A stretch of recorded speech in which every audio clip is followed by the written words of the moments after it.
And hello, welcome to this week's edition of Laurel Park Weekly. It's Thursday, December 14th. We're halfway into December. We're live here by the historic Laurel Park paddock where we tape the show Thursday mornings as we get you ready for all the action coming up. We have a bunch of nice stake races from last Saturday to get you going. We'll do a local recap. Ty Ellis, Tim Tulloch's been a little brisk out there the past couple mornings training here at Laurel Park. We have some videos of the morning workouts from the past couple mornings. You've been out there the past couple mornings. How you feeling? Pretty good. Today was like summer out there compared to yesterday. Yesterday was very, very cold, probably hitting 7 with the wind chill. Today was a nice balmy 34, but horses enjoy it, but yesterday was a little rough. It was a little cold. A little snow out there yesterday, right, Ty? Yeah, we had a little snow on Saturday, one of those days. A little this morning when I woke up. A little this morning when I woke up on the deck, but at least the wind, when the wind doesn't blow, it makes it a little bit more tolerable, I bet, in the mornings.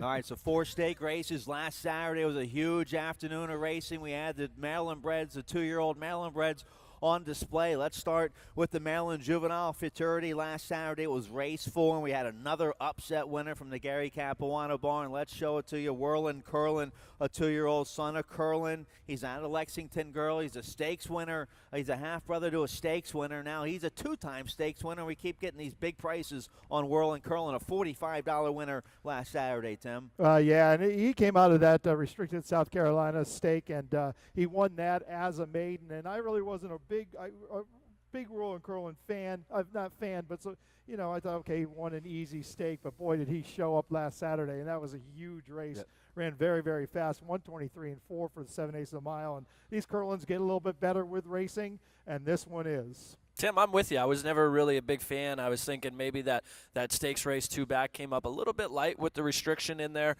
but he certainly proved me wrong. Another $45 winner, 2 races in a row. This horse has gone off 20-1. You got Curlin obviously in there, steadily improving, earning 83 in that last race with the good time there, and I don't think you're going to get 20-1 on this horse next time if he stays here. I think he's the real deal. He's a homebred for Marathon Farms. He's out of a solid producer, the Stormcat mare Lexington girl, and I think he made a solid case for him being the Maryland bred 2-year-old champion of the year with that big upset win Saturday. And the way he just did it, his race on Saturday, I mean, he was straight, drove through the stretch like he's done it 100 times, and something clicked in that South Carolina race, and the light came on for Whirlin' Curlin, and if it stays on, he's going to be very, very tough. Now he's 2 for 2 since getting to a fast track. So that was the boy division of a very talented Maryland Juvenile Futurity field this year. And talking about the other horses in the race, how about the Timmy Keefe horse? Still having fun. Ran a bang-up race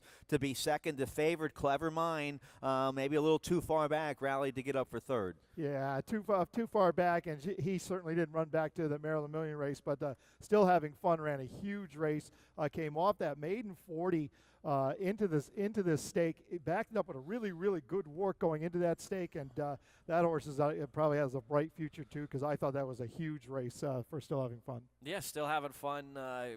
It's a big jump going from maiden claiming on the stakes company. Even though it's restricted, it's still a big jump. But that maiden win, I think it was by like 14 lengths. It was pretty impressive. And anytime that happens, you need to take that horse seriously. And then ran back to that. It was a good second, good runner-up, and I think we could have a budding rivalry in the making. We were both on Cordmaker in the race. Ty, he maybe needed a race coming off that couple months freshing. I'm not going to give up on him. I think Cordmaker run well second time off the layoff, coming out of a tough stake from last Saturday. I agree. Might have just need a little bit of maybe growing up. I see early in the 3-year-old, the horse could be a horse to watch in the 3-year-old year. All right. Cordmaker's by Curlin also, so. Right. They tend to be mature. But don't worry about it, because I was on Clever Mind. So Clever right. Mind was third. Yeah, Cordmaker off the money, off the board there in the Maryland Juvenile Futurity. Jamaican Don, a decent fourth in that race. All right, let's show you the filly division of the Maryland Juvenile Filly Championship limited view. Went off your 2-1 favorite. She finally broke well from the gate, and she led all the way. The Hall of Famer Edgar Prado threw the knockout punch around the far turn. He just opened up with this filly. Nice job by trainer John Salzman Jr. Had limited view, ready to fire a big effort. Ran a couple ticks of a second faster than the boy that Whirlin' Curlin. Yes, and limited view finally put it all together too. She did everything right. She was perfect in the paddock. She was perfect in post parade. She was perfect at the starting gate and got a perfect break. And it's interesting, you can't see in that race, but midway through the turn, you could tell that all the other riders knew they were in trouble because they all started to riding the hair off their horses. They knew they weren't getting a limited view last Saturday. So it was fun to watch. It was fun to watch her mature and put it all together. Edgar Prado was just at the top of the stretch, sitting chilly in the snow, and just kind of looked back, gave her a little whip and a little tap on the shoulder. She went. She switched leads perfect, and she, like you said, Tim, finally put it all together. Now, the speed figure, I'm curious about this. So she went quicker than the boys. Right.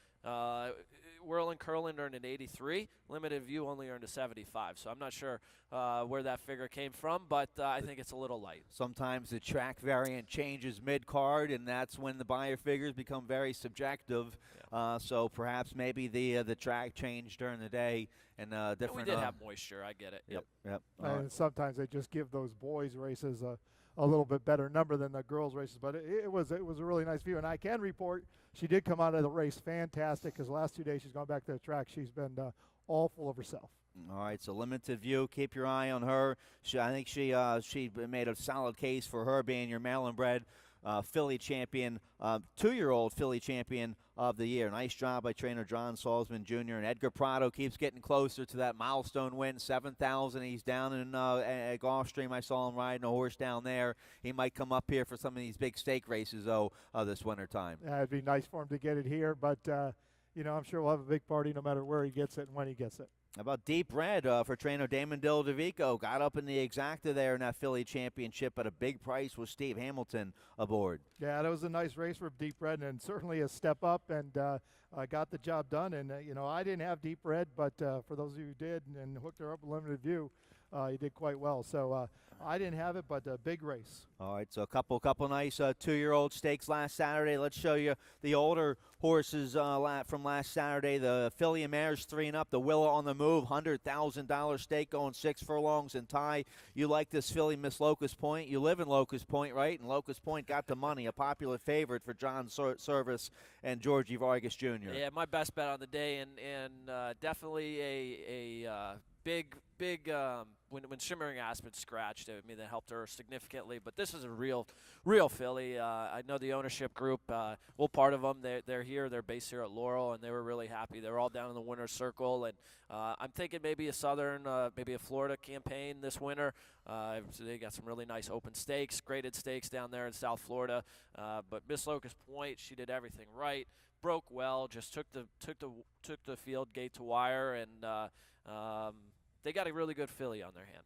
Yeah, Georgie Vargas and John Service shipped into town with this filly. It was the second stakes win of the day for Vargas. And, John Service, he's having a nice fall shipping down here. They took her to Gulfstream last winter, tried her in a Grade 2 forward gal. That was a little too tough for her back then, but I think she's maybe a different filly now, and maybe she's, I think, more capable of taking on the greater stakes company now. Well, I think so. She's doing very, very well. She ran 109 and change, and Ty gave me the number. She ran an 86 by her speed figure, but and Georgie Vargas ended up winning a third race that day too, right. So he won 3 on the card. But when John Service comes to town with a horse like this, he means business, and he's a smart enough guy that he doesn't come unless he thinks he can win.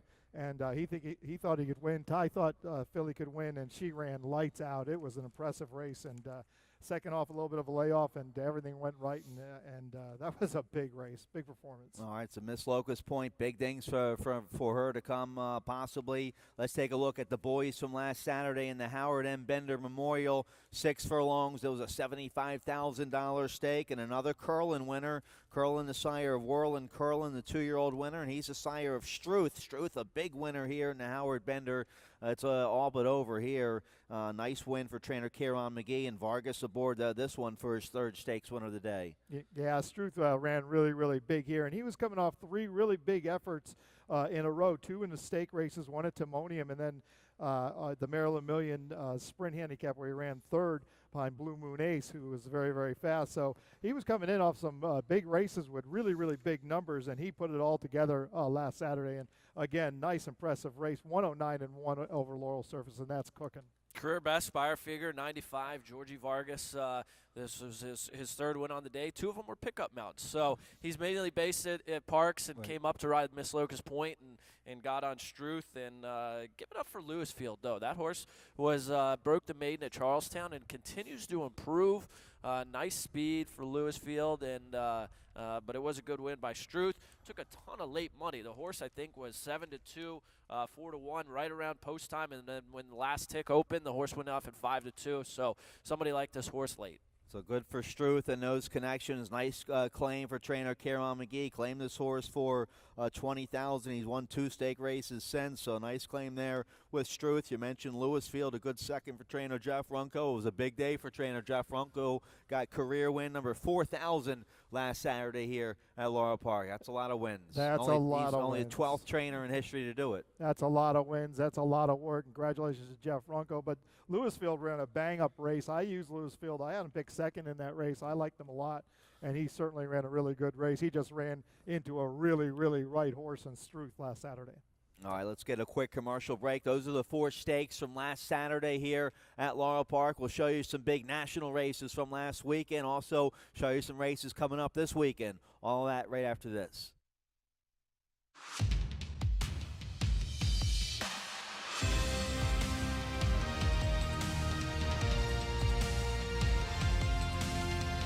In the thrill of victory and the agony of defeat. Either way, you win. Have a stake in the race with ExpressBet.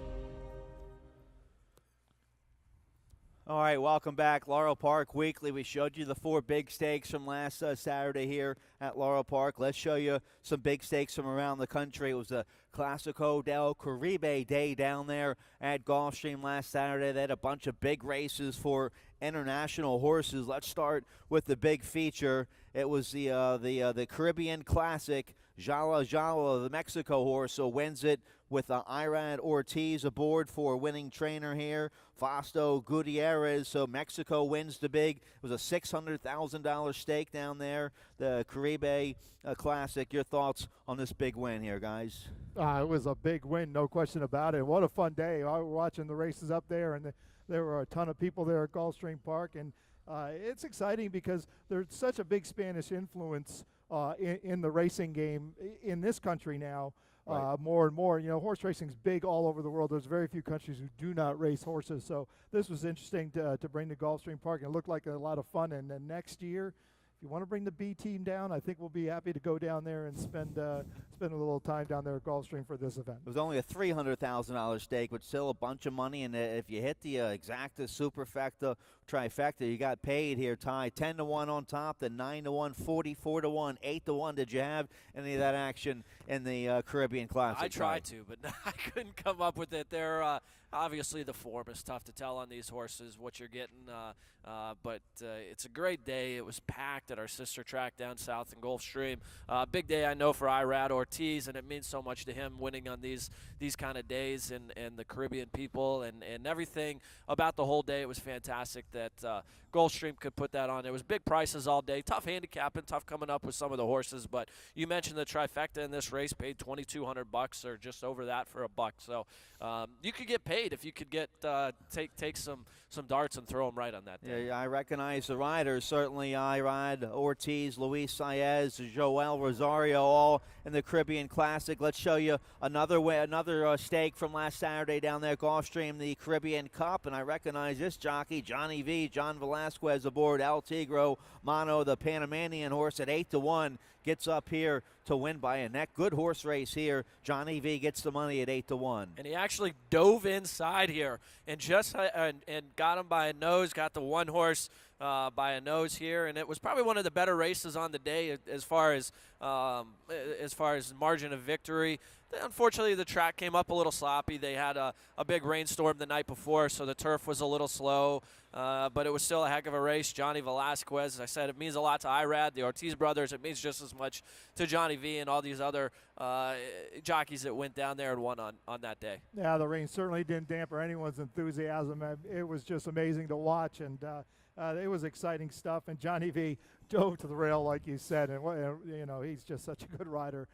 End of story. All right, so the Classico del Caribe races at Gulfstream last Saturday. Some nice performances there. Let's show you a big race on the 2-year-old scenes, soon to be 3-year-olds. Los Alamitos had the cash call fraternity, a grade 1 out there last Saturday, and a little controversy here. Salamini wins it, your second choice, but well, they put up Bob Baffert, and McKenzie gets put up via the DQ here. Yeah, Salamini's on the outside here, and you're going to see him actually swoop by and win the race, but he gets DQ'd for that little come in. He came in a little bit on the middle horse. That was a Hollendorfer horse on the inside, and Bob Baffert on the rail came in second, but that's McKenzie who got put up by the DQ.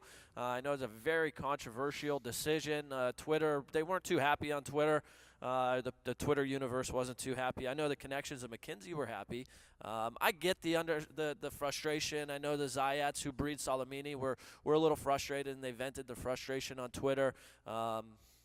It was a tough call, and I get it, a grade 1 for a horse to be taken down. Well, I didn't get to see the head on, but certainly from the pan shot, it didn't look like a whole lot happened there. So I could understand someone's frustration just going on looking at that shot there. But they make the calls. It's just like football. Some calls you're going to like, some calls you're not going to like, and usually a horse race or a football game is not decided by one referee's call or one steward's call.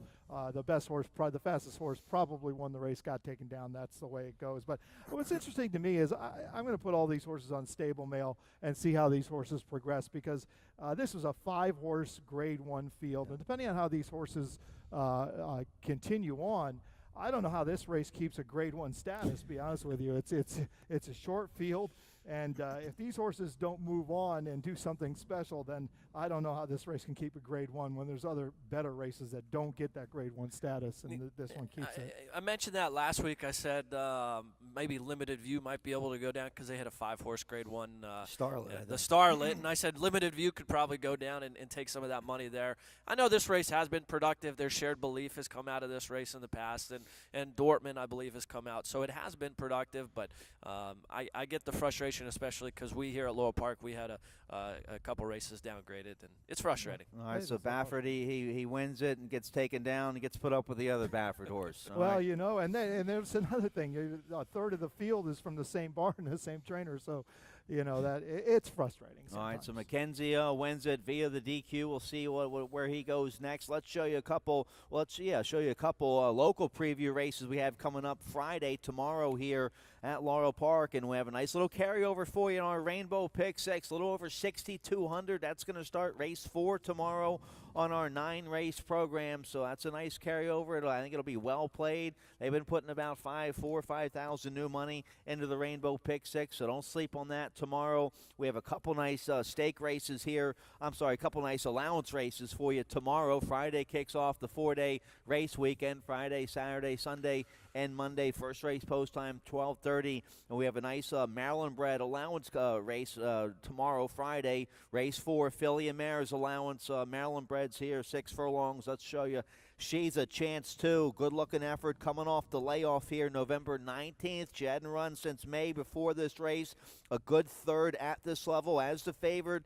Now she's going to run second back off the layoff for trainer Jason Egan. It's going to get Javion Toledo aboard. She'll be very tough raking from the 7 holes. She's a chance too. My top pick in race 4 this Friday. Well, she certainly should move forward second off the layoff. It's nice that Toledo's returning, and I think I picked this horse on top or second. I can't remember, but she's a chance too. Should have a really, really good chance in this race. returning in this restricted A out of van. Yeah, she's got some good tactical speed from the outside. Also, I think you're going to probably see a horse on the inside. Fergie's Lady go to the front. Sazerac Girl, I'm a big fan of in this race. Phil Schoenthal, the horse has been kind of knocking at the door. Doesn't like to win. 2 wins out of 32 starts, but I think this field might have come up just perfect for Sazerac Girl. 7-2 on the morning line. That's what Keith made her. I like the price, but she's a chance too. Definitely has the credentials to win and improve in improving 3-year-old filly. Yeah, 7 starts, never been worse than third. Nice homebred for the Everett family here, and Egan's done a nice job managing her. Toledo's been aboard for every start, so I like the 4. The 7, she's a chance too in race 4 this Friday. Sazerac Girl, you mentioned Ty. She's always right there. I use her in the exacta. So a nice first level allowance contest for Maryland bred filly and mares. Race 4 Friday to kick off that pick 6 with a nice carryover, a little over 6,200. Another feature of the day on Friday is race 8. Nice first level allowance race, open allowance race, going a mile and a 16th here. My best bet of the day Friday is the 8 King Koa here in race 8. For trainer Corby Cayazzo. Here's the race from October 30th here at Laurel Park. A good second against Open Allowance Company, and he came back to win a starter allowance at Aqueduct since then. Steve Hamilton will ride King Koa in race 8 this Friday. Big race up at Aqueduct in the slop and ran a big number, but he's going to have to come back and run that type of race again. He's 0 for 2 at Laurel Park. That was a nice second there. He was down on the fence. The fence was still playing well back in October, so there's no excuse there for him. But he's going to have to run back to that race at Aqueduct for sure. We saw that replay. I was really impressed. There was about 5 or 6 horses wide there, and then when you're stuck down on the horses or on the rail, especially for a young horse to kind of keep going on, I think that horse that probably learned a lot in that race. Gratian Speed on the inside from Hugh McMahon is going 2 turns for the first time in a while. That might be a bit of a question, but has a tactical advantage with the speed in the front. That horse probably or could take it gate to wire. That's probably that horse's best course of action if he's going to win in the 8th at Laurel Park. And Sheldon Russell, who rides Grecian Prince, is very, very good on the front end, and he's got that fence, and you get up, and you break well, and you get to the lead on the fence, you can take it gate to wire going a mile and 16th here. All right, so a couple nice allowance races on the Friday card to get you going for the weekend. There's a big race. Is this a grade 1 at Remington? The Remington Springboard Mile for 2-year-olds. Not graded. Not graded, but a big field, and we recognize this horse. Let's talk about Believe in Royalty for Larry Jones. Robbie Alvarado is going to ride. Here's his Believe in Royalty's nice allowance win here at Laurel Park back on November 19th. The good-looking gray Tappet, improving, and you just saw Daniel Centeno look around his shoulder and just an ultra-confident ride. The Springboard Mile, it's a $400,000 person. This is the first year they're offering Kentucky Derby points, and I know in the media they've come up and they've kind of said that this horse is going to be pointed towards the Kentucky Derby if he continues to move forward and impress like he did here the last 2 races at Laurel Park, and Tappets do that. Tappets, like Curlins, they improve when they get older. They fill into their body a little bit more, and this horse is going to be going 2 turns for the first time. Has been going here. Well, Delaware, I think in the debut went 2 turns on the mile, but this is going to be a test. But I think Believe in Royalty could pass it. Sure. That was a good run that we saw here at Laurel last time. Junior Alvarado's going down there to ride the horse. I'd like the chances and Believe in Royalty on Sunday. They spent $900,000 for him. He's out of a Kentucky Oaks winner by the country's leading sire, Tappet. So the sky's the limit. He's looked good so far, and it'll be exciting to see him take on some new stakes company down there at Remington. Yeah, and looking over the field, he might have a little bit of advantage. He's run around the ground 2 or 3 different times, and not all of them have. I know Asmussen's horse on the inside combatant's only gone as far as 7/8, and a couple of those other horses haven't run around the ground. This horse has run 3 times around the ground, I think, or twice anyway, 3 times. 3 times. And so I think that's going to give him a little bit of advantage. The horse was just spectacular when he ran here, and Larry Jones just does such a nice job with those young horses. The outside horse, Gray Vitos, for Adam Kitcheman, coming down from the bit off of a win in the Bob Hope at Del Mar, a surprise, an upset win, was 19-1 in a short field. Jump from a 63 to a 93 buyer in that race. So there's the horse could improve. We beat a good 2-year-old Baffert, another Baffert and Mourinho in that race. So I think your two main contenders in here are going to be Believe in Royalty, in the outside Gravitos, but I also do like the Asmussen horse on the inside. Yeah, Asmussen horse on the inside could be tough. Asmussen's horses are always tough, and they always run well at Remington. All right, so nice big field in the Remington Springboard Mile. We'll be rooting on Believe in Royalty, see if he can keep his sharp form for trainer Larry Jones. That's it. We're out of time for all the races that we want to talk about. Let's show you some more horses training out here in the mornings at Laurel Park. Some nice video footage gotten by our team. Thank you, Phil and Greg and everybody. Bart, some good stuff out here at Laurel Park as the best part of the best time of the race day in the mornings, watching horses train. That's Laurel Park Weekly for Ty Ellis, Tim Tulloch. I'm Stan Salter. We'll see you this weekend at Laurel Park.